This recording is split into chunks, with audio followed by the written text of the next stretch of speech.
राज्यातील काही ठिकाणी अवकाळी पाऊस धुमाकूळ घालत असला तरी काही ठिकाणी उष्णतेचे वातावरण आहे। दरम्यान हवामान खात्याने जळगाव जिल्ह्यात आगामी 4 दिवस उष्णतेच्या लाटेचा अंदाज वर्तविण्यात आला आहे। म्हणजे दिनांक 16 ते 23 मे दरम्यान जिल्ह्यात तापमानाचा पारा 42 अंशाच्या पुढे राहण्याची शक्यता आहे। गेल्या आठवडाभरापासून जिल्ह्यात संमिश्र वातावरण पाहायला मिळाले।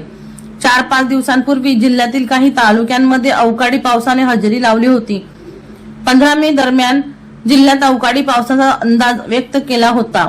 त्यानुसार काही तालुक्यांमध्ये पावसाने हजेरी देखील लावली। मात्र आता वातावरण काही दिवस कोरडे राहण्याची शक्यता आहे। यामुळे पारा वाढणार आहे।